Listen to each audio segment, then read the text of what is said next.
Namaskar and welcome to Sciencepedia channel. This is Dr. Divya Srivastava, an astrologer, numerologist, Vastu consultant, Reiki healer, sound reader, tarot and psychic reader, and relationship and twin flame coach and a counselor. And today I am doing the reading for the week 2nd December to 8 December. How will be your week? This video will be in Hindi, so if you are watching from out of India, you can ask me in person that what the summary about this prediction, and I will definitely give you about this in English language. But now I am switching to Hindi language. बहुत बहुत स्वागत करती हूँ साइंसपेडिया के इस channel में, जहाँ पे मैं आज आपको दे रही हूँ 2 से 8 दिसंबर के बीच में आपका वीक कैसा रहेगा। ये रीडिंग वैदिक astrology, numerology, tarot psychic reading के कॉम्बिनेशन से है, तो जरा पे अटेंशन। सबसे पहले जैसे कि मैं आपको बता ही चुकी हूँ कल कि आपका ओवरऑल दिसंबर मंथ कैसा रहेगा। 2 से और 8 दिसंबर के बीच में ऑलमोस्ट 2 को ही जैसे मैंने बताया था कि वीनस जो है वो कैप्रिकॉर्न में होंगे ट्रांजिट, और इसी तरह से केतु, मार्स का भी और जुपिटर का भी एस्पेक्ट है उन पे। तो ये एक ओवरऑल बहुत अच्छी एनर्जी है, और सूर्य और केतु का भी कॉम्बिनेशन बहुत अच्छा बनेगा। इस वीक में आपके लिए अगर देखा जाए तो आपकी हायर अथॉरिटी के साथ साथ आप एक जनरल मास के साथ मिलके कैसे काम कर सकते हैं और किस तरह से लीडरशिप क्वालिटी को एनहेंस करके आगे बढ़ सकते हैं, ये बहुत अच्छा काम होगा। आप लोग अगर लीडर हैं किसी ग्रुप के तो वो काफ़ी अच्छा डिसीजन लेंगे, वाइज डिसीजन लेंगे, और ये ओवरऑल आपकी ग्रोथ जो है, कम्युनिटी की ग्रोथ के लिए भी बहुत अच्छा है। अगर आप ग्रुप में कोई काम करते हैं, एनजीओ के लिए काम करते हैं, किसी स्पेसिफिक ग्रुप के लिए काम करते हैं, तो ओवरऑल ये आपके लिए ग्रोथ का टाइम है। अगर देखा जाए आप लोगों के लिए ये टाइम आपके प्रमोशन के लिए, तो यस आपका प्रमोशन भी हो सकता है।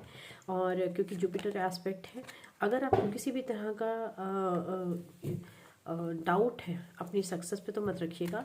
और लेकिन एक चीज़ और भी है कि जितना वर्ल्डली अफेयर में आपका ग्रोथ होगा उतना ही ज़्यादा आपका स्पिरिचुअल भी आप इंक्लाइंड होंगे। आपके लिए चीज़ों से डिटैचमेंट होना, उनसे बोर हो जाना, बोर्डम का साइन जो होता है, उनसे थक हार के दूर जाने का भी टाइम है, जो चीज़ आपको सर्व नहीं करती है। इस वीक में ऐसा कुछ हो सकता है आपके साथ ही साथ इस वीक में ये भी देखेंगे आपकी, अगर आपके रिलेशनशिप है जो आपके लॉन्ग टर्म के लिए नहीं है, आप उनसे दूर जा सकते हैं। और अगर रिलेशनशिप आपके लिए लॉन्ग टर्म के हैं तो उनमें आप बहुत ज़्यादा इंटरेस्ट लेंगे और उस रिलेशनशिप को निभाने की पूरी कोशिश करेंगे। कई लोगों के लिए एक अच्छा लॉन्ग टर्म प्रपोजल आ सकता है, कोई ऑफर भी कर सकता है। आप लोगों के लिए कोई गुड न्यूज़ भी आ सकती है इस वीक में, और ये गुड न्यूज़ आपकी सक्सेस से रिलेटेड ही होगी। और यह हो सकता है कि आप किसी ऐसी चीज़ को करें जो बहुत अनएक्सपेक्टेड थी, लेकिन जो आपको ओवरऑल सक्सेस ही देगी। अगर आपकी फाइनेंस की हालत अभी ठीक नहीं थी और अभी भी आपको लग रहा है कि आपकी फाइनेंशियल कंडीशन ठीक नहीं है, तो इस वीक में आप थोड़ा सा रिलीफ महसूस करेंगे, क्योंकि आपके लिए इस टाइम जो भी कॉम्पिटिटिव एग्ज़ाम है या जो भी इंटरव्यू वगैरह है, जो भी है, उसमें आपको सक्सेस बराबर मिलेगी। किसी की मैरिज की न्यूज़ भी आपके लिए बहुत तेज़ी से आ सकती है, और कहीं पे आपको अफसोस भी होगा कि उसने उससे मैरिज क्यों कर ली, वो व्यक्ति ठीक नहीं है।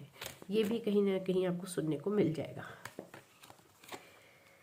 ओके, लॉन्ग टर्म रिलेशनशिप को छोड़ के आप शॉर्ट टर्म रिलेशनशिप पे जाएंगे ही नहीं। इस बार ही आप ये डिटरमाइन करके बैठे हुए हैं, आप अपना कंपटीशन खुद ही बनेंगे।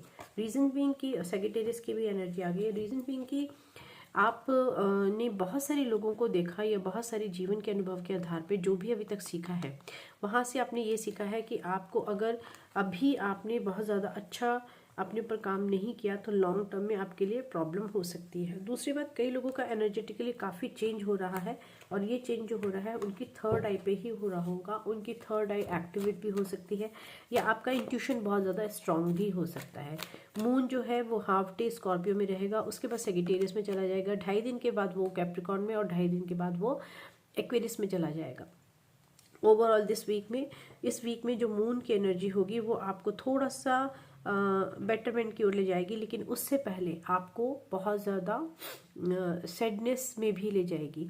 कुछ लोग परमानेंटली अपने पार्टनर को छोड़ने का भी सोचेंगे, जिनके साथ आपके रिलेशनशिप ठीक नहीं है, चाहे आप मैरिड हो, चाहे लॉन्ग टर्म रिलेशनशिप हो, चाहे आपका कन्फ्लिक्ट हुआ है, चाहे आप नो कॉन्टैक्ट सिचुएशन में है। आप में से काफ़ी लोग मूव ऑन करने की भी सोचेंगे, और ये पक्का आपके लिए एक डिसीजन होगा जिसे आप चेंज नहीं करेंगे। इमोशनली आप काफ़ी डिटैच रहेंगे, केतु की एनर्जी रहेगी डेफिनेटली।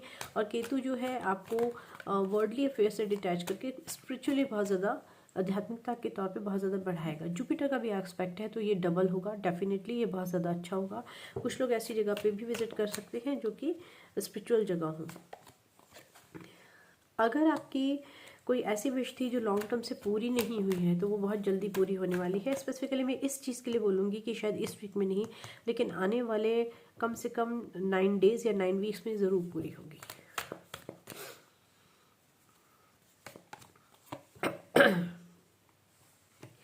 अगर आपकी अभी तक जॉब के लिए प्रॉब्लम आ रही थी तो इस टाइम अगर आपको जॉब नहीं मिली थी, आपने बहुत ट्राई किया था और कहीं हर जगह से रिजेक्शन आ रहा था, या आपने कहीं पे भी बहुत ज़्यादा लोन के लिए ट्राई किया है, आपको नहीं मिला, तो अब आपका टाइम है कि आपको कुछ ऐसी यस मिल सकता है उन जगह से जहाँ से आपको नो मिला था, या किसी नई जगह पे जब आप ट्राई करेंगे तो आपको डेफिनेटली कोई ना कोई फाइनेंशियल यस मिल जाएगी, हेल्प के लिए यस मिल जाएगी। ऑनलाइन अगर आप कोई काम शुरू करते हैं, मैनिफेस्ट कर रहे हैं उसकी सक्सेस के लिए, तो डेफिनेटली आपके लिए बहुत अच्छा ये लॉन्ग टर्म में आपके लिए चीज़ बेनिफिशियल होगी। पर इसके अलावा अगर आप किसी ऐसे रिलेशनशिप में बैलेंस लाने की कोशिश कर रहे हैं जहाँ पे पार्टनर बहुत ज़्यादा चीटर है, बार बार आपस में माफ़ कर रहे हैं, तो ऐसी जगह से आपको निकलने की ज़रूरत है, क्योंकि यहाँ पे पेटी ऑफर्स हैं और कोई भी स्ट्रॉन्ग आपके लिए ऑफर नहीं है।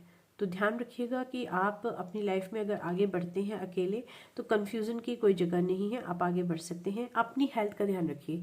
इस टाइम आपको हो सकता है कुछ बहुत ज़्यादा नींद ना आने की शिकायत हो, बहुत ज़्यादा देर तक जगें, बहुत ज़्यादा देर तक काम करें, तो इस चीज़ का ध्यान रखिए। थोड़ा बैलेंस अपना रूटीन रखिएगा, टाइम मैनेजमेंट, ताकि आपके लिए आने वाला टाइम अच्छा हो। अगर आपके पास सडनली अनएक्सपेक्टेड मनी भी आ सकती है जहाँ से, जो कि रूटीन से अलग हट गई होगी, तो उसका इन्वेस्टमेंट सही करें। कहाँ पे करेंगे? अपना अगर स्किल सीख सकते हैं तो उसमें करिए, या कहीं पे अगर आप सिक्योर कर सकते हैं गोल्ड लेके या कुछ ऐसा करके, तो उसको 50% कर लीजिए। 50% आप अपनी सॉरी सीखने में लगाइए और 50% को सेव करके रखिए फ्यूचर के लिए, रेनी डेज के लिए। बहुत जल्दी आपके लिए एक प्लान बनेगा, और या कोई बना रहा है जो कि टॉक्सिक है पर्सन, और ये आपको मूव ऑन करने के लिए पुश करेगा कि उस जगह से, उस प्लेस से, उस घर से मूव ऑन हो जाओ जहाँ पे ये व्यक्ति अपनी मनमर्जी चलाना चाहता है, और आप चले भी जाएंगे, आप चले भी जाएंगे। तो ये भी काफ़ी टाइम में होगा, ये अगले साल के मिड तक होगा ये वाला सिनेरियो भी। शायद ये आपके पर्सन है जिनके साथ आपका बच्चा है, बेटा है, जो भी है, और आप पीसफुल रेजोल्यूशन के लिए अब राज़ी नहीं है। जुपिटर अगर आपके 7th हाउस में है तो मैं आपको इतना बोलूँगी, या 7th हाउस में एस्पेक्ट देता है, या 7th हाउस से कैसे भी कनेक्ट होता है, तो मैं आपको ये बोलूँगी कि पीपल प्लीजर नहीं बनना आपको, बल्कि अपने पार्टनर पे को डिपेंडेंट नहीं रहना, बल्कि आपको अब अपने आप को प्रायोरिटी देनी है, तभी आप सक्सेसफुल हो सकते हैं। ठीक है, ध्यान रखिएगा। आपकी एक न्यू जर्नी शुरू होने वाली है। ये सिर्फ वीक ही नहीं, वीक से आगे भी काफ़ी चीज़ें निकल आई हैं। ऑन द होल इस वीक में आपको अपनी इंसोमेनिया यानी नींद ना आने की बीमारी, देर तक काम करने की बीमारी, या पीठ में दर्द या बैकएक हो सकती है, कंधे में दर्द हो सकता है, गर्दन में दर्द हो सकता है, उसका ध्यान रखिएगा। फाइनेंशियल ग्रोथ के लिए एक अच्छी शुरुआत है, न्यू और लॉन्ग टर्म रिलेशनशिप के लिए भी अच्छी शुरुआत है, और वो रिलेशनशिप जो सर्व नहीं करते उनके लिए भी छोड़ने का टाइम आ गया है। आप डिसाइड करेंगे, एक बहुत बड़ा डिसीजन आप लेंगे जो काफ़ी चैलेंजिंग होगा, लेकिन आप उसको मैनिफेस्ट कर रहे हैं, काफ़ी टाइम से कर चुके हैं, आप शायद डिसाइड कर चुके हैं, एक्शन नहीं लिया अभी तक आपने। अब आपका टाइम शुरू हो गया कि जब आप शायद कोई एक्शन भी ले लें, कोई स्ट्रैटेजी बनाएंगे। सबसे पहले ये टाइम है स्ट्रैटेजी बनाने का, तो ड्राइव केयरफुली, ये इस बात का पूरा ध्यान रखिएगा। लड़ाई झगड़ा नहीं करना, किसी से आर्गुमेंट नहीं करने, अपने ऊपर फोकस करना है और एनर्जी को बहुत पॉजिटिव रखना है। ये वीक बहुत कुछ लेके आ रहा है आपके लिए, आने वाले टाइम में बहुत बड़ा शिफ्ट भी आ रहा है आपके लिए, जिसका ये बेस तैयार कर रहा है। तो मैं फिर मिलती हूँ आपसे एक नई रीडिंग के साथ, तब तक के लिए नमस्कार। आई होप आपको एक छोटी सी रीडिंग समझ में आई होगी कि इन 7 डेज़ में क्या क्या एनर्जी में शिफ्ट आ रहे हैं। जो भी रेजोनेट हो ज़रूर मुझे कमेंट बॉक्स में बताइएगा, और मैं कल मिलती हूँ आपसे फिर एक नई लाइव सेक्शन में। Thank you.